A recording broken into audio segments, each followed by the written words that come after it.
Okay, let's dive right into this. Welcome to The Explainer, where we're going to unpack one of the most powerful, absolutely transformative technologies quietly running our world today. Our goal? To completely demystify geographic information systems, or GIS. Seriously, if you've ever wondered how city planners design those flawless transit routes, how epidemiologists track a virus spreading in real time, or even just how your favorite delivery app knows exactly where to drop off your dinner, well, you're looking at the power of GIS. We are going to build this incredible machine from the ground up, piece by piece. So what exactly is it? What's the big deal?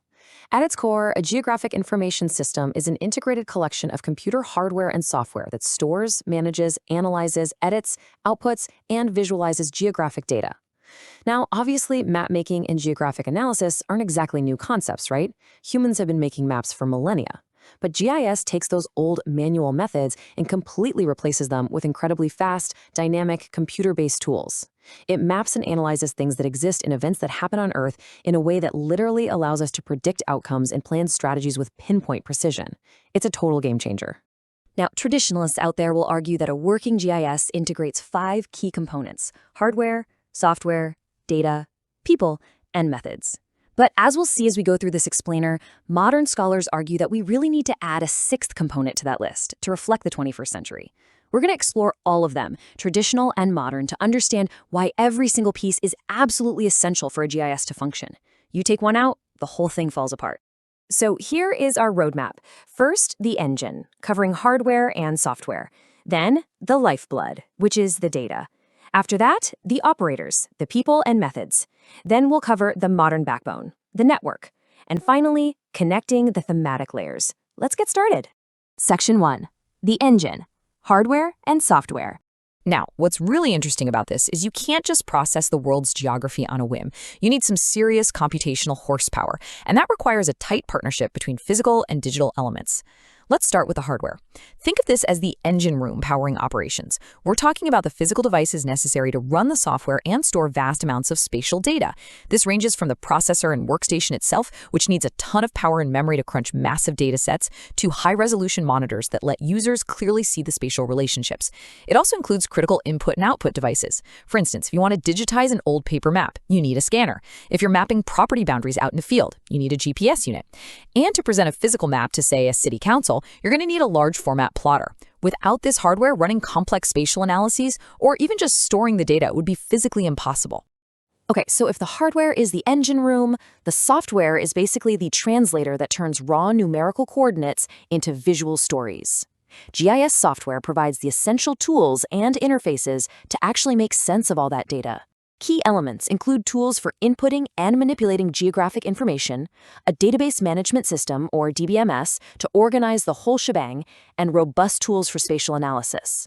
All of this is wrapped up neatly in a graphical user interface, or GUI, which gives the user a super accessible way to interact with these incredibly complex tools behind the scenes. To really wrap our heads around the software, let's walk through a little mini narrative of how it actually ingests real-world information. First, you acquire or capture the spatial data. Maybe you fly a drone or grab an image from a satellite. Next, the software lets you enter both the spatial data, which is where exactly something is, and the non-spatial attributes, which is what that thing actually is. Finally, and this is the magic step right here, the software links that spatial location to the descriptive data using unique identifiers. So now, a point on a map isn't just a random coordinate, it's a specific fire hydrant with an installation date, a pressure rating, and a maintenance history, all perfectly and safely stored in the database. Section 2. The lifeblood geographic data. So, we've built the engine, right? But an engine needs fuel. In GIS, this next component is arguably the most crucial element of the entire ecosystem. I absolutely love this quote.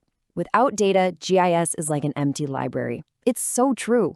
You can have the fastest, most expensive supercomputer in the world, running the absolute latest, top-of-the-line GIS software, but if you don't have accurate, comprehensive geographic data to feed into it, it is essentially useless. The data is literally what you are trying to analyze and understand. And this brilliantly illustrates how we actually store that fuel inside the machine. Geographic data is primarily structured in 2 fundamentally different ways: vector and raster. In the vector model, information is encoded as points, lines, and polygons using XY coordinates. This is perfect for distinct boundaries, like a specific property line or the exact path of a new highway. On the other hand, the raster model stores data as a continuous grid of cells, very much like the pixels on your TV screen. This is ideal for continuous data, like a satellite photograph of a sprawling forest or a heat map of elevation. And a truly good GIS can integrate both of these models seamlessly. Section 3. The operators, people, and methods. All right, we have our hardware, our software, and our data, but who is driving this massive machine? Well, people. People are the most complex, arguably the most failure-prone, yet entirely necessary self-correcting mechanism of a GIS. Without skilled professionals, all this amazing technology means absolutely nothing. There's a whole ecosystem of roles here. The GIS manager plans the broad strategies. The GIS analyst gets deep into the weeds, designing the analytical models. The GIS technician handles the daily grind of data entry and map production. And finally, the GIS user takes that beautiful finished output and uses it to make real-world policy or scientific decisions. The people bring the context, the experience, and the human intuition to the cold, hard data. But those people can't just operate on a whim. They need rules, and that's the fifth component. Methods and procedures. This is the rulebook.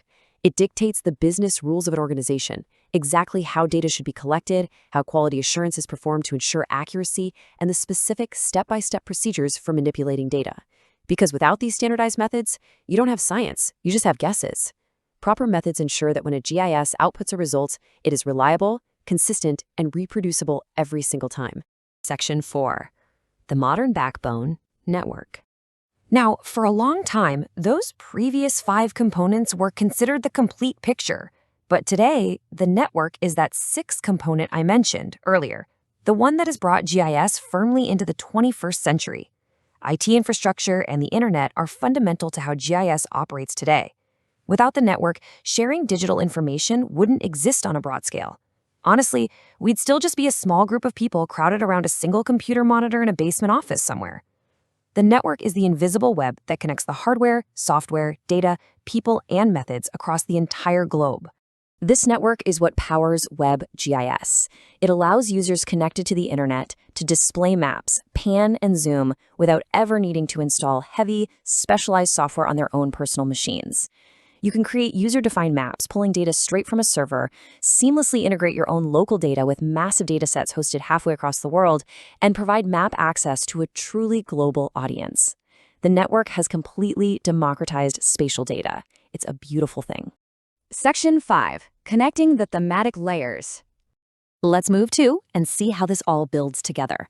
When the engine, the lifeblood, the operators, and the backbone all work in perfect harmony, this is the ultimate output they produce. A GIS stores information about the world as a collection of thematic layers linked by geography. Think of it like this. It takes the messy, complex reality of the real world at the bottom and breaks it down. It pulls out just the streets, creates a layer. It pulls out just the buildings, creates a layer. It maps out customer locations, creates a layer. By stacking these distinct thematic layers perfectly on top of one another using precise geographic coordinates, you can suddenly see how different variables interact in a way that simply wasn't possible before. It's like having X-ray vision for the planet. And this applies to virtually everything. It's so easy to think of GIS as just tracking, rivers, mountains, and roads. But geographic data resides in some totally unexpected places. Think about it. Any company that keeps a database of its customers has geographic data. An address, a zip code, a daily delivery route, these are all spatial data points. If you are interacting with the modern economy in any way, you are actively generating geographic data. So what does this all mean? The crucial point is that this ultimate mapping machine isn't just mapping the physical Earth anymore. It's mapping human behavior, commerce, and society itself, which leaves us with a fascinating and maybe even a slightly unsettling final thought for you to ponder. As you go about your day, pinging cell towers, ordering deliveries, and interacting with the world, how much of your own life currently exists as a single data point and someone else's thematic layer? Thank you so much for joining me on this explainer, and definitely keep questioning the maps around you.